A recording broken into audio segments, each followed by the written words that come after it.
Hello, in this video we're looking at issue 58 of Warhammer Imperium magazine, the new Necron Wraith model that we get with it, and then continuing to learn how to build our armies for our games.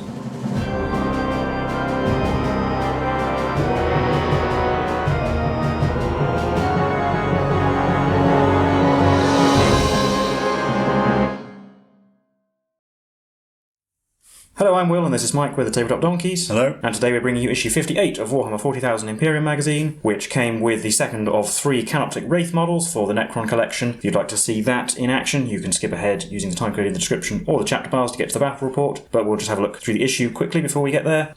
We have a bit more about heroes of the Space Marines here. There's a couple of examples of Ultramarines heroes, Marnius Calgar and Uriel Ventris, and also how you can assign some heroic origins to your own Space Marine characters using these charts here. So there's one for the captain, the Blade Guard Lieutenant, the Phobos Librarian, and the Lieutenant in Phobos armour, which we'll be getting in a future issue. Then we have the Black Templars chapter of Space Marines, a successor of the Imperial Fists. The Black Templars was made up of their most zealous veterans who went on basically a permanent crusade to destroy the Emperor's foes, and they're renowned for their uncompromising fervour. And they're unusual among Space Marines in actually revering the Emperor as a god. Most Space Marines see him only as being an extremely powerful but still mortal man, which means they get on quite well with the ecclesiarchy as well compared to some other chapters. There's their chapter master here, High Marshal Helbrecht, and Chaplain Grimaldus, a great hero of the War for Armageddon, known as the hero of Hell's Reach. And the Emperor's Champion is actually a phenomenon that happens to the Black Templars, where sometimes one of their warriors will get a special vision before a battle, telling the chaplains about this. He'll be given the armour of faith and black sword, and leads the Black Templars into battle as a sort of avenging crusader. Now we learn about Morven Val, the Abbess Sanctorum of the Adepta Sororitas, so the most senior battle sister in the Imperium, the youngest to be appointed to that position. While the role has a fairly heavy political part, she also still fights on the battlefield quite often. She wears the Panoply of Faith, an ancient and heavily modified Paragon warsuit, although there's a bit at the top there which explains that the cardinals of the ecclesiarchy appointed her thinking she would be easy to control, but actually turned out to be quite the opposite as a young and fiery battle sister. Now we have the build guide for the Canoptek Wraith. This is very similar to the previous one. It's a slightly different pose, but otherwise it's basically the same. Again, it has a different head option, and you can adjust the angle of the limbs if you want to. And also you choose whether to give it whip coils or claws, and it has a choice of 2 ranged weapons as well. And the painting guide, which is the same as the previous Wraith, but possibly with a few more techniques. So adding a few highlights that probably we didn't know about in the previous one, so I think it suggests taking your previous Wraith and doing the same to that one. And then also adding some highlights to the Canoptek Scarabs, which I haven't touched in a while, and basing them. And there they are, all finally done up. But that's it for the issue contents, so I'll hand you over to Mike now, and we'll be straight into our background for our game in this issue.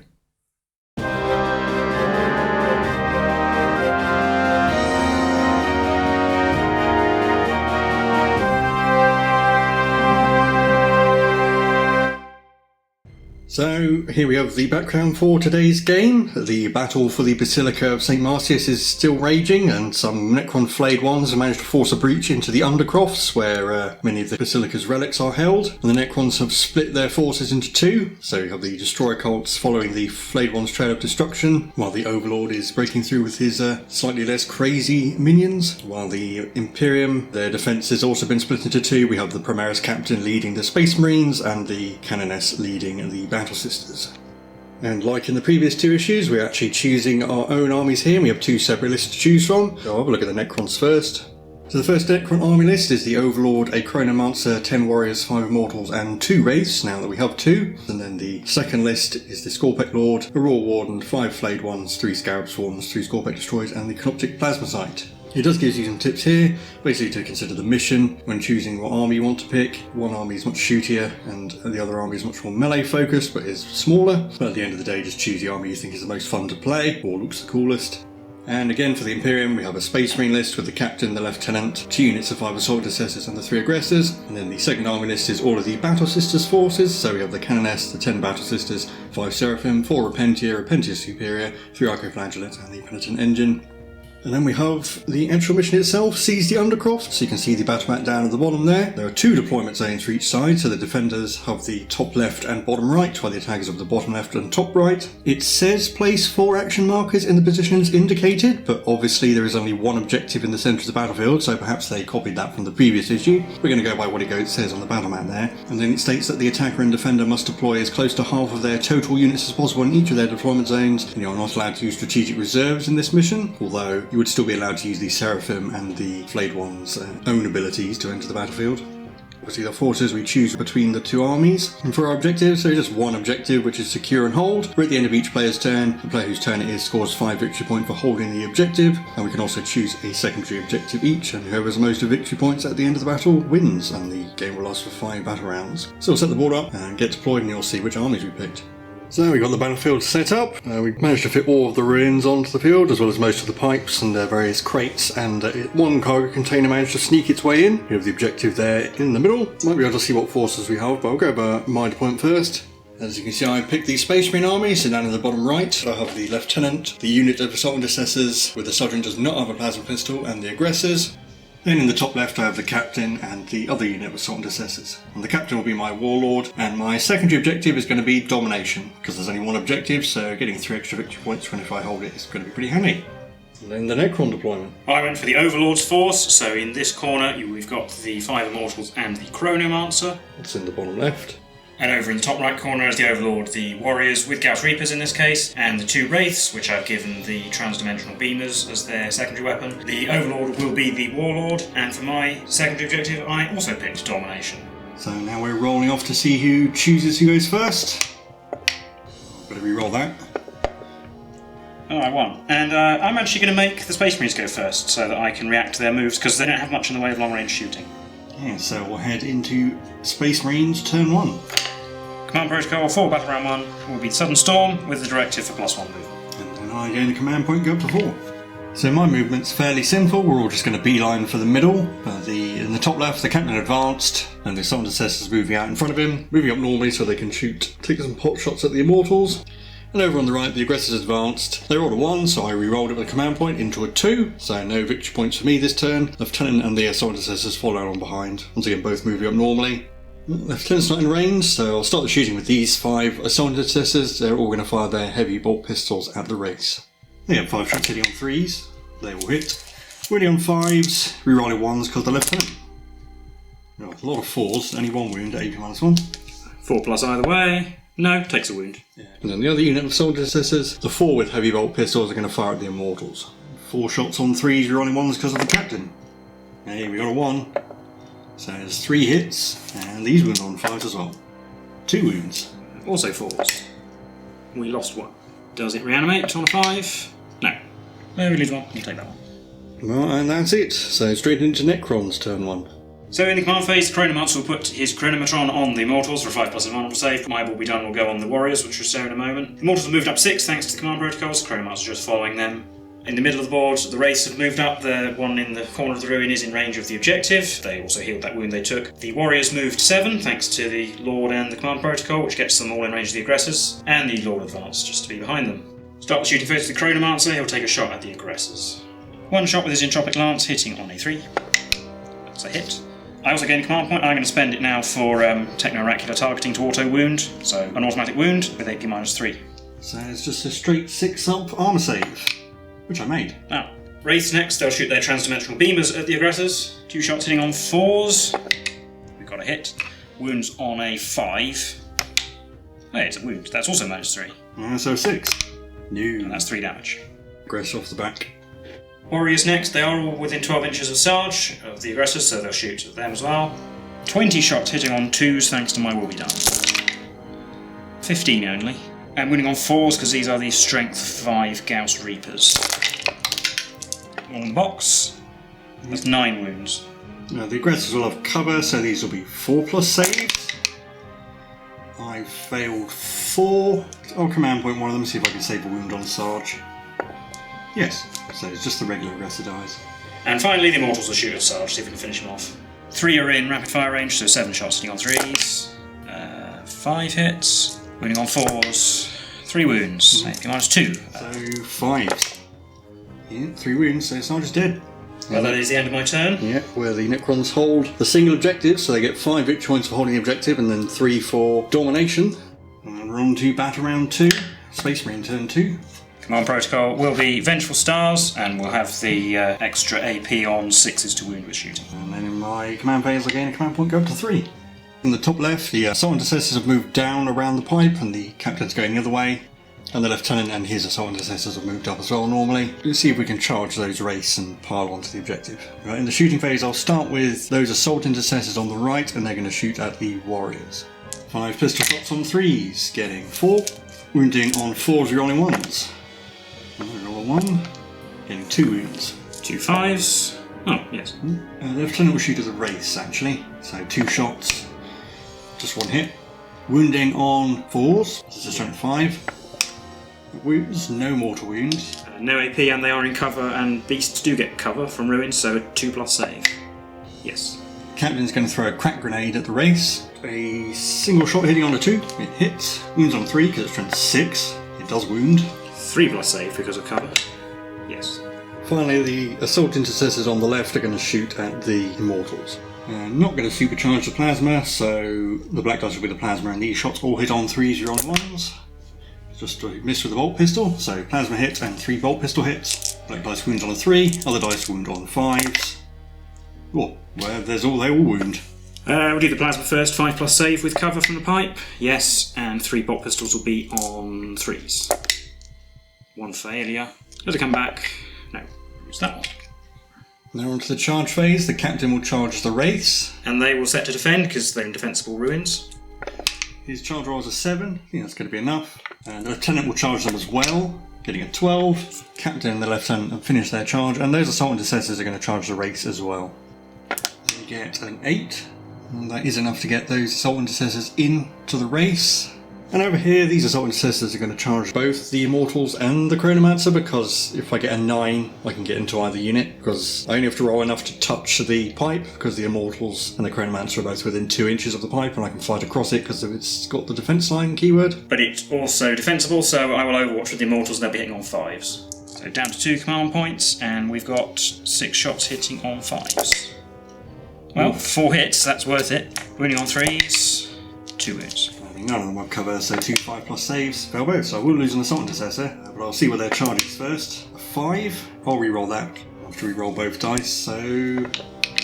Oh, there we go, a 10, they're in. So I'll lose the guy at the back, but then the remaining 4 will be able to get in. So those Assault Intercessors will finish their charge like that. Hopefully we can pile in around the pipe.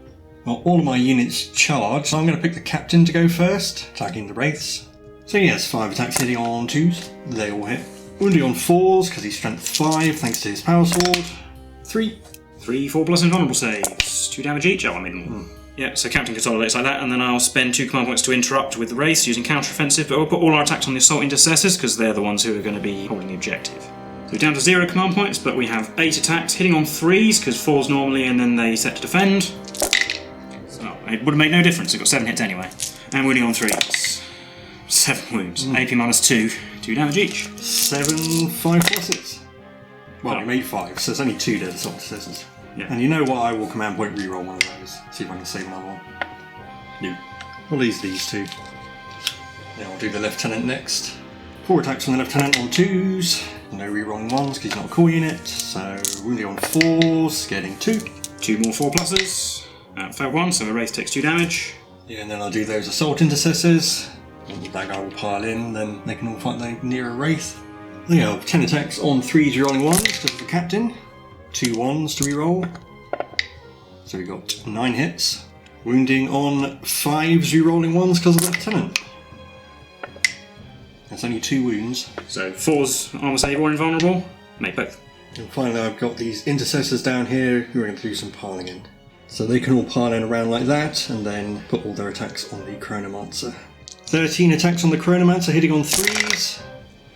It's only 8 hits. Wounding on 4s. That's 6 wounds. 6 5+ armor saves or invulnerable saves. Only made 2, yeah, he's only got 4 wounds, he's dead. The Chronomancer goes down. And then the Assault Intercessors will consolidate into the Immortals.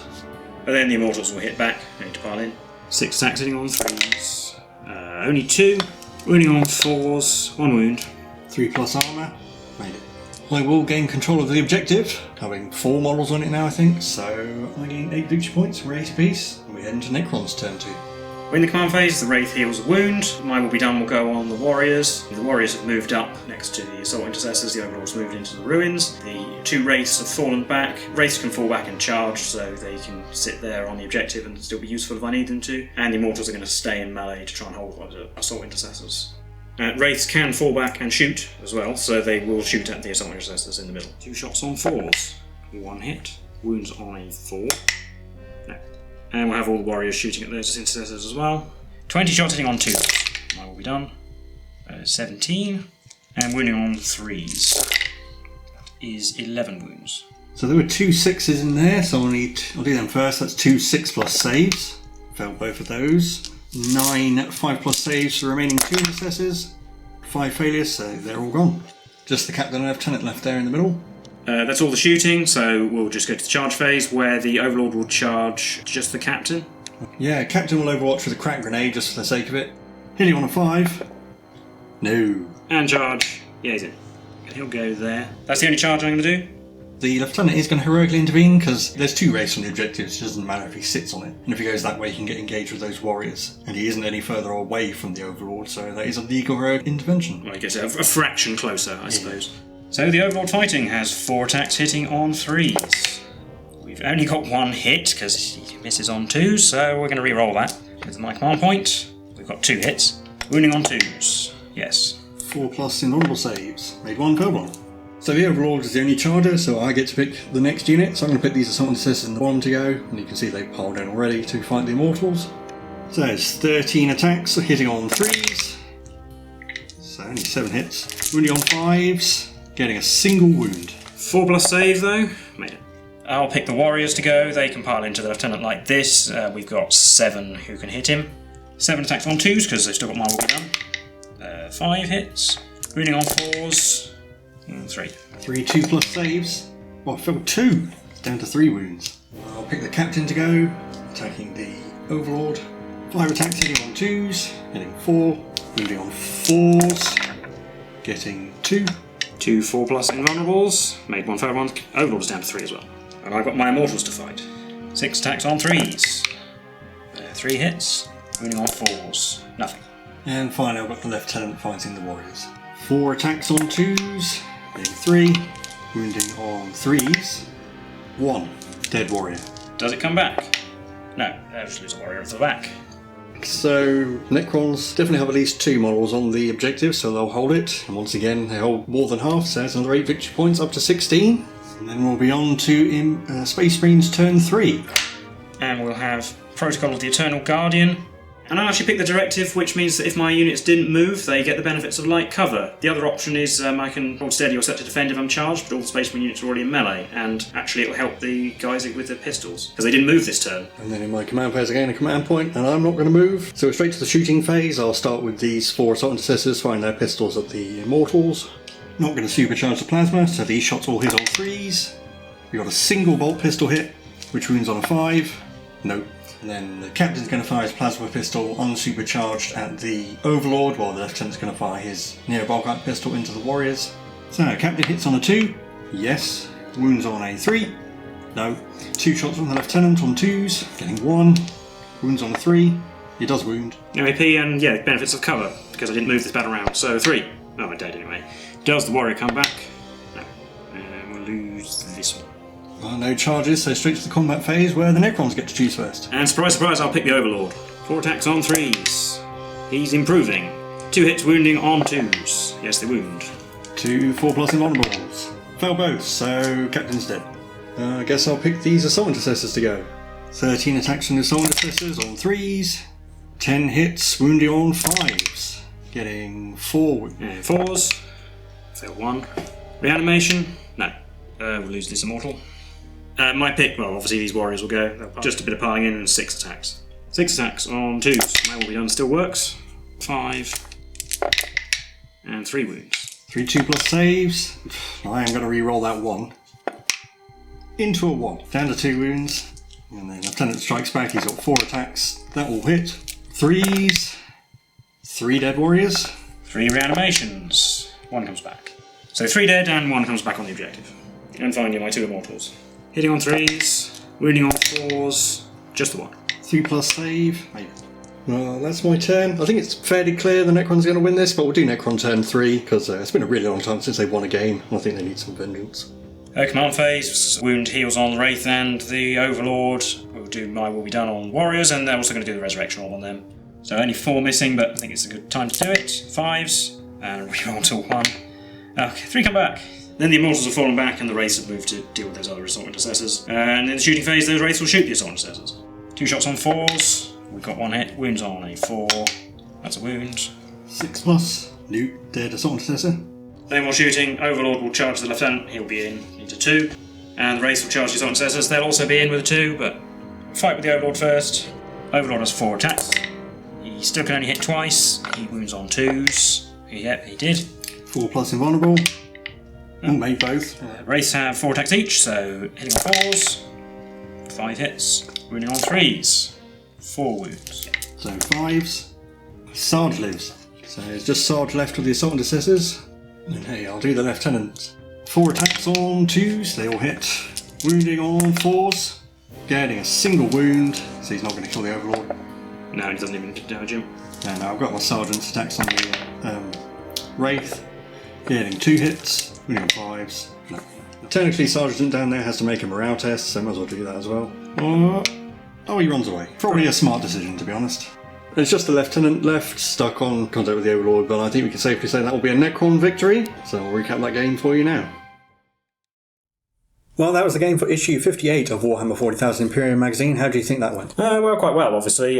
Most of my units performed as I wanted them to, and did the things they needed to do to win the game, which was obviously get into the middle and kill things. Yeah, I did hope to advance on to the objective with my aggressors. I didn't do a very good job of putting them in cover, and they just got shot to bits, and failing to do that, I think, probably cost me the game. Although I'd say most of my units actually performed pretty poorly. I was quite disappointed to have not killed the Wraiths. That was pretty key as well. Yeah, I hadn't realised that with a good advance roll you could actually get to the objective. I hadn't really considered that, because obviously the Wraiths can easily do it, but I wasn't sure about your units. I made you go first on purpose. Well, I got the choice of deployment zone and picked the one where I thought it would be harder for you to hide behind buildings and then charge me immediately. Yeah, and I also deployed in case you went first as well. Yeah, so you were out of sight if I went first, that's true, but having won the roll-off, I made you go first because I wanted you to move. The fact that I went second but got the first victory points meant that I was kind of a turn ahead in points the whole time as well, because I got points on turn 1 and you didn't. If you'd had the Sisters army, I think I would have gone first, because you could actually have just dropped the Seraphim on the objective in your first turn if you'd had the option to do that. Yeah, I don't think either of my armies mattered too much a choice. I think this Space Marine army is slightly better a choice against the army you picked. If I'd taken the Sisters army, I would have had the Penitent Engine and the Repentier who could fight the Overlord and the Wraiths, but I think they would die very quickly, especially from shooting. Although I do think the army you picked is probably better than the other one you had. Although that one did have the Scorpec Lord and the Destroyers, but it was kind of relying entirely on them, whereas this had some decent firepower units as well, and you had the Wraiths as your melee punch. The melee army, I felt, would have been carried by the Scorpec Destroyers and the Scorpec Lord, and everybody else was just kind of there. I mean, the Royal Warden actually was in that, and his ability would be largely useless, because falling back and shooting isn't much use when you don't have any shooting in the first place. The Flayed Ones and some Scarabs and Plasma Sight actually just aren't going to do very much. I think the Space Marine army was a stronger pick for you, because with the Sisters army, if I'd chosen attrition, for example, you had lots of small, easy-to-kill units, whereas the Space Marines, it was the same number of units, and they're generally tougher. I can kill 1 unit a turn, but probably not more than that. Whereas with the Sisters, I can probably finish off at least 1 unit a turn, if not 2. Yeah, another reason for picking the Space Marines is that the 2 heroes are actually decent in a fight, whereas the Canoness and the Repentier Superior probably wouldn't do very much. And it was nice to see, I think in previous games, a single Wraith usually just got shot at and died. At least they actually got to do something for once. Yeah, they were quite effective when they actually got going. It's nice to have a second one, they don't die as easily. They're annoying to get rid of with conventional attacks. Yeah, I think they kind of occupy a similar role to the Tomb Blades, and I'd argue that a more melee-focused one to the Tomb Blades, but I would probably argue that they're better in most cases. Although they do only hit on 4s, because we're a Canoptek unit, but still. Once again, I didn't attach the guns, so you can put them on, and when it's a game like this where it doesn't have any restrictions, I might as well, but in a normal game I probably wouldn't bother with the guns, and they don't really impact that much on what the Wraith does. It's a cool pose, makes them even harder to hide behind things because it's so tall. Yeah, I think this Wraith might struggle to even hide behind the ruined buildings, it's that tall, unfortunately, so you might be able to just shoot it wherever it is on the board, which is a little bit inconvenient, even though it looks good. Yeah, but otherwise, we don't have too much more to say about this game or this issue, so as always, if you like this content, do leave a like and subscribe. We've been the Tabletop Donkeys, and we'll see you in the next one. Bye for now.